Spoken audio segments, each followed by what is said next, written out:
कैसे हो दोस्तों। आम के पौधे लगाने जा रहा हूँ 3। ठीक है, ये है थाई काटीमान मैंगो। ठीक है, और ये साल में 3 से 4 बार फल देता है और बहुत मीठा होता है। ठीक है, और ये है, आके देखते हैं पौधे का नाम, ये है अंबिका। इस पौधे का नाम है अंबिका और इसको भी हम लगाएंगे। और इसको आज लगाना कैसे है हम आपको पूरी जानकारी देंगे, क्योंकि कई लोग क्या करते हैं ना, बहुत ही गलत तरीके से आम के पौधे को लगाते हैं। देखिए, आम का पौधा ऐसा है ना कि इसमें नाइट्रोजन की खाद नहीं देनी चाहिए, ना इसमें हम गोबर की खाद डालेंगे, ना वर्मी कंपोस्ट डालेंगे। ठीक है, जो मेन इंग्रेडिएंट्स हैं मैं वो बताऊंगा, है ना। मैं भी जल्दी में हूँ, आपको भी जल्दी जल्दी वीडियो देख करके समझ में आ जाना चाहिए, तो सिंपल से चीज़ मैं आपको समझा दे रहा हूँ। इसमें ये बालू मिलाऊंगा, बालू, वो भी ये अपनी नदी की रेत जो होती है ना, सिंपल, ये मिलाऊंगा 30 से 40%। अगर आपके पास धान की भूसी है तो वो भी मिला दीजिए, मेरे पास नहीं है तो इसलिए मैं इसी का इस्तेमाल करने वाला हूँ। ठीक है, उसके बाद ये फ्रेश गार्डन सॉइल है, मतलब इससे पहले ये इस्तेमाल नहीं हुई है, एकदम ताज़ी मिट्टी है। ठीक है, तो इस गमले में ये ताज़ी मिट्टी रहेगी। ठीक है, एक हिस्सा ये, एक हिस्सा ये, मेन हिस्सा इसका यही होता है। ठीक है, खाद में इसमें हम कम से कम 6 महीने तक और कुछ नहीं डालेंगे, और क्या क्या चीज़ डालेंगे वो आपके सामने ही है। ठीक है, अब चलिए पहले हम ये देखिए, ये 6 इंच का इसका रूट बॉल है, कम से कम 6 इंच का रूट बॉल है। एक बार मैं इसकी थोड़ी सी सफाई कर लेता हूँ, बस मैं इसकी रूट बॉल की थोड़ी सी सफाई कर लेता हूँ। जो पहले से इस पर घास वास उग रही है या जो भी पहले की वीड है, मैं उसको थोड़ा सा साफ कर लूँगा। ये ब्लेड भी पड़ा हुआ है। ठीक है, और इन सब चीज़ों का थोड़ा ध्यान रखना पड़ता है आपको। और क्योंकि इस पौधे का रूट बॉल लगभग 6 इंच का है, तो इसको हम 14 इंच के गमले में ट्रांसफ़र करेंगे, पॉटिंग करेंगे। ठीक है, और इसका तना भी ठीक है, ग्राफ्टेड पौधा है। इसमें अगर आप सही से देखें तो ढेर सारी मोजर और कलियाँ सी आ रही हैं। ठीक है, ये काटीमान मैंगो है। इसकी अगर आप पत्तियाँ देखेंगे तो इसमें थोड़ा थोड़ा सा ऐसे छू करके आपको गड्ढे से ऐसा हल्का हल्का एहसास आएगा, तो ये इसकी पहचान होती है इस आम की। ठीक है, और इसको गमले में लगाने के लिए हम 14 इंच का गमला लेंगे। आपने देखा होगा मैंने हमेशा ग्रो बैग का इस्तेमाल किया है, कभी भी मैंने इस तरह के गमलों का इस्तेमाल नहीं किया है, मिट्टी के गमलों का इस्तेमाल नहीं किया है। वो आज मैं मिट्टी के गमले का मेन इसीलिए इस्तेमाल कर रहा हूँ क्योंकि आम के पौधे मिट्टी के गमले में ही सही से ग्रो करते हैं और फल देते हैं। बाकी आप किसी भी ग्रो बैग में लगा देंगे, मैंने ग्रो बैग में भी लगा के देखे, उसमें मेरे को रिजल्ट नहीं मिला। ये मैंने 6 महीने पहले 12 मासी का आम का पौधा ग्रो बैग में लगाया था। आज उसको मैं रिपोर्ट करने की कोशिश कर रहा था, सोचा था कि 10 इंच के गमले में लगा दूंगा। ये पिछले 1 साल से इसने कोई ग्रोथ नहीं दिखाई, और मुझे मजबूरी में इसको निकालते वक्त मैंने गलती से जो है इसको खींचा और इसका पूरा ये इसी तरीके से निकला है। साइड की कोई रूट्स नहीं है इसमें, आप देख सकते हैं। लेकिन फिर भी मैं आज इसको इस पर एक्सपेरिमेंट करूँगा और इसको भी पॉट में डालूंगा। वैसे तो जो साइज अगर गमले का होता है वही साइज का, मतलब जिस साइज का पौधा होता है उसी साइज का गमला भी यूज करना चाहिए। फॉर एग्जांपल पौधा हमारा छोटा है, ठीक है, तो ये हमारा पौधे को अगर ये हिस्सा हम देखें तो ये 10 इंच के गमले लायक है। लेकिन अगर हम इसकी रूट की हिस्सा देखें तो ये यहाँ से लेके यहाँ तक ये 14 इंच के गमले में फिटिंग कर आ रहा है। तो मैं इस पौधे को 14 इंच के गमले में लगाऊंगा। इसके बचने के चांसेस ना के बराबर है, बिल्कुल नहीं है। ठीक है, फिर भी मैं अपनी तरफ से कोशिश करूंगा, अगर ये बच जाता है तो आपको आगे आने वाली वीडियो में इसके अपडेट जरूर मिलेंगे। ठीक है, बाकी मेन 2 पौधे मैं यही नर्सरी से लेकर के आया हूँ। ये हमारा है थाई ऑल टाइम काटीमान मैंगो और वो है हमारा अंबिका। तो दोस्तों सबसे पहले हम 14 इंच के गमले में हम थाई ऑल टाइम मैंगो को लगाएंगे। ठीक है, इसके लिए हम क्या करेंगे, पहले हम इसका नाप ले लेते हैं। ये लगभग इसमें इस तरह से फिटिंग में जा रहा है, इसमें हमें थोड़ी सी मिट्टी बनानी पड़ेगी और इसको थोड़ा सा साइड साइड से छीलना भी पड़ेगा ताकि इसमें सही से फिट आ जाए 14 इंच के गमला। आम के पौधे के लिए गमला और उसकी मिट्टी तैयार करने के लिए जो इम्पोर्टेंट इंग्रेडिएंट्स हैं मैं उनको आपके सामने ही बता रहा हूँ, क्या क्या डालते हैं जिसकी वजह से हमें आम के पौधे से अच्छी फलन मिल सके। ठीक है, तो पहले मैं इसमें नाप ले लेता हूँ मिट्टी कितनी आएगी। ठीक है, उसी हिसाब से इस गमले में मैं भर दूंगा और फिर उस मिट्टी को वापस इसमें पलट के जो भी चीज़ें इसमें डालनी है वो डाल करके आपको दिखा दूंगा और गमले में इसमें पानी चला दूंगा। ठीक है, हम इसमें मिट्टी डाल लेते हैं एक बार।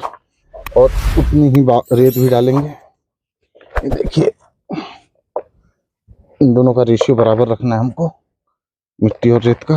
और एक बार हमें ये गमले में डाल के देखेंगे, और थोड़ी सी जगह तो इसकी रूट बॉल भी लेगी। उस हिसाब से अगर आप आकर नज़दीक से देखें तो ये रूट बॉल के लिए इतना स्पेस काफ़ी है। इसमें मैंने मिट्टी और गार्डन सॉइल का मिक्सचर, गार्डन सॉइल और ये जो रेत है हमारी नदी की रेत है वो इसमें डाल देंगे, और इस हिसाब से इतना जो है बहुत है। तो अब मैं इस मिक्सचर को इसमें डाल दूंगा, जिसमें सिर्फ बालू है, बालू मिट्टी और गार्डन सॉइल है। ठीक है, मेरे पास भूसी नहीं है, इसलिए मैंने 50-50% डाल रखा है। अगर धान की भूसी होती तो सिर्फ 30% ही बालू में काम चल जाता। बालू यानी रेत, यानी नदी की रेत है ना, मिट्टी बालू भी बोलते हैं। कई बार आप पानी की टंकी जो भर जाती है ना अपनी, और उसमें नीचे जो बैठ जाती है रेत, उसी को बालू रेत बोलते हैं, उसी का इस्तेमाल करते हैं। ठीक है, इसको हम अच्छे से मिला लेते हैं। चलिए, ताकि मिट्टी अच्छे से भुरभुरी रहे। 50-50% मैंने दोनों डाल दिया है, इसमें बालू रुकना नहीं चाहिए। तो ये तो हो गई हमारी रेत और मिट्टी का। ठीक है, अब इसमें क्या क्या चीज़ चाहिए पौधे को ताकत के लिए। इसमें हम डालेंगे 12 से 15 ग्राम सीवीड फर्टिलाइज़र, अंदाजे से ये 1 से 2 चम्मच है, बस इतना ही डालना है। इसमें बहुत ज़्यादा नहीं डालना है। ठीक है, क्योंकि आम के पौधे को मिट्टी ज़्यादा प्यारी होती है। उसके बाद दोस्तों, मुझे है ना इसमें चाहिए, डालना चाहिए था मार्बल पाउडर। ठीक है, मार्बल पाउडर मेरे पास है नहीं, लेकिन कैल्शियम पौधे को चाहिए। तो अभी तत्काल में मुझे ये चूना मिला है, ये बुझा हुआ चूना है, और बुझने के बाद ये जम चुका है। बहुत पुराना ठंडा चूना है, खाने वाला जो चूना होता है उसी का। पर मैं इसको बस मात्र आधा चम्मच इस्तेमाल करूँगा। ठीक है दोस्तों, देखिए मैंने इसको हल्का सा ऐसे तोड़ लिया, ये आधा चम्मच चूना होगा। ठीक है, इसको हल्का सा हमें क्रश कर लेना है। ठीक है, क्रश हम किसी भी चीज़ में कर सकते हैं। आधा चम्मच, मात्र आधा चम्मच, क्योंकि अगर ये ज़्यादा हो जाएगा तो पौधों को जला देगा। तो इस चीज़ का सावधानी से इस्तेमाल करें। कैल्शियम के लिए चूने का इस्तेमाल बहुत सावधानी से करें। इसको बारीक पाउडर में बना करके ही इसमें इस्तेमाल करेंगे, ताकि ये अच्छे से मिल जाए। मैंने बराबर पीस लिया, बारीक पीस लिया है। ये मात्र आधा चम्मच है, बड़े चम्मच से देखा जाए तो सिर्फ आधा चम्मच मैं चूना डाल रहा हूँ कैल्शियम के लिए, बस। इसमें ज़्यादा नहीं डालना है। ठीक है, उसके बाद हम इसमें डालेंगे गेरू। गेरू इसमें 1 से 2 चम्मच डालते हैं। गेरू इसलिए डालते हैं ताकि पौधे को आयरन की कमी ना हो। ठीक है, इसमें 1 से 2 चम्मच हम गेरू के पाउडर का इस्तेमाल करेंगे, और ये 1 से 2 चम्मच गेरू ही है। जैसा कि आप देख सकते हैं कि ये 1 से 2 चम्मच में इसमें गेरू मिला रहा हूँ। ठीक है, इसमें आयरन की कमी को पूरा कर देगा, लेकिन ये हमारे पौधे को बहुत ही बीमारियों से भी बचाएगा, इसलिए मैं इसका डाल रहा हूँ मात्र 1 चम्मच, सिर्फ और सिर्फ 1 चम्मच। मैं इसमें नीम खली डालूंगा, मात्र 1 चम्मच बस, ताकि ये हमारे पौधों को नीमाटोड के इन्फेक्शन से बचाए। ठीक है, अब देखो दोस्तों, अब इन सबको हमें जो है अच्छे से मिक्स कर लेना है। ठीक है, ये हमारी मिट्टी है एकदम, देखो अगर आप एकदम फ्रेश गार्डन सॉइल है, एकदम फ्रेश गार्डन सॉइल, एकदम पत्थर जैसी हो गई है, ये टूट भी नहीं रही है भाई, बहुत मजबूत मिट्टी यार, हाथ में लग रही है। इसको बारीक कर ले अच्छे से हो सके, इसको मिक्स कर लें। ठीक है, मेन चीज़ तो ये हो गया। और आप देखें ध्यान से, इसको अच्छे से मिला लें। ये हमारे पौधे को बहुत अच्छे से सारी न्यूट्रिशन इस मिट्टी में मिल जाएंगे। ठीक है, अब देखिए दोस्तों, ये हमें मेन चीज़ ये पता करना है, ड्रेन होल। गमले में ये ड्रेन होल बराबर है, सही है, ठीक है, हाँ ठीक है। अब इस मिट्टी अगर इसमें डायरेक्ट डाल देंगे, ड्रेन होल जाम हो जाएगा। ड्रेन होल जाम नहीं होना चाहिए, उसके लिए हम इन दियों का इस्तेमाल करते हैं, जो हमारे पास दिवाली में बहुत आयत मात्रा में बच जाते हैं। इससे मैंने इसको कवर कर दिया, और इस मिट्टी को अब मैं इसमें भरने लग जा रहा हूँ। ठीक है दोस्तों, ये पौधा इसमें अब सालों साल चलेगा, कोई नहीं, कोई बीमारी नहीं होगी बस। तो देखो दोस्तों, इसकी रूट बॉल एकदम फ्रेश है, मैंने इसकी रूट बॉल के साथ कोई छेड़छाड़ नहीं की है। ठीक है, अब इस रूट बॉल को मैं सीधा ही इस 14 इंच के गमले में डाल दूंगा। ठीक है, और ये इसको थोड़ा सा मैं मिट्टी नीचे से हल्का सा कम करूंगा, ताकि रूट बॉल और अच्छे से अंदर चली जाए। ठीक है, ये चलिए, अब इसको हम इसमें डालते हैं, रूट बॉल अच्छे से चली गई अंदर। ठीक है, अब हम इस गमले को कम से कम 1 से 1.5-2 साल तक अब इसे हमें छेड़ने की ज़रूरत नहीं है। इसको मुझे अच्छे से भर देना है। ठीक है, ताकि ये ऊपर तक ये भर जाए, और इसमें फिर एक इम्पोर्टेंट काम अभी बाकी है, और वो इम्पोर्टेंट काम क्या है दोस्तों बताइए। अगर किसी को पता है तो कमेंट में कमेंट करो, नहीं तो थोड़ी देर में तो आपको पता चल ही जाएगा। ये मिट्टी पूरी आ गई, मिट्टी नापने की वजह से। काम है वो है साफ फंगिसाइड मिलाना, ठीक है। वो इसलिए मिलाना है ताकि इस पौधे में कोई इन्फेक्शन ना हो, ठीक है। और मिट्टी तो मैंने भर दी, तो साफ फंगिसाइड में कैसे मिलाऊंगा। इसमें से 1 से 2 चम्मच, 1 चम्मच, मात्र 1 चम्मच ये साफ फंगिसाइड को मैं, ये 1.5 लीटर का पानी का डब्बा है, इसमें मैं भर लेता हूँ। मिट्टी मेरी पहले से थोड़ी गीली है, और मिट्टी के गमले का फ़ायदा यही होता है कि अगर गलती से हमसे ओवर वाटरिंग भी हो जाती है तो गमला उसको एब्जॉर्ब कर लेता है। इसको मिलाने से इसमें कोई बीमारी पौधे में नहीं लगेगी, इसीलिए हम इसको डाल रहे हैं, ताकि इसमें कोई फंगल इन्फेक्शन या और कोई बीमारी ना लगे। ये बहुत ही ज़रूरी होता है। आप इसके जगह पे बिवेरिया बासियाना भी यूज़ कर सकते हैं, ट्राइकोडर्मा वगैरह यूज़ कर सकते हैं, ठीक है दोस्तों। अब मैं आपको ये पानी डाल के दिखाऊंगा। तो अच्छे से 1 लीटर पानी में घोल दिया है मैंने इस सॉल्यूशन को, ताकि मेरी मिट्टी एकदम शुद्ध हो जाए और सही हो जाए। और इसको मैं इसमें पूरा पानी से भर दूंगा।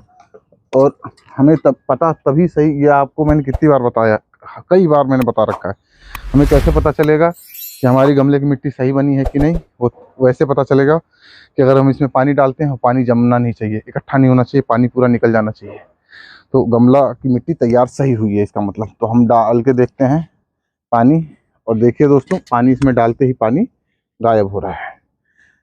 ये पानी कहीं पे इकट्ठा नहीं हो रहा है, ये धीरे धीरे पानी सब बैठ जाएगा। और ये जो मेन काम है दोस्तों, ये है, इसको दबा दीजिए, जितना अच्छे से हो सके तो दबा दीजिए। चलिए दोस्तों, अब इसमें हम पानी को भर देते हैं, और ये हमारा गमला जो है रेडी हो चुका है दोस्तों। मेन काम यही था।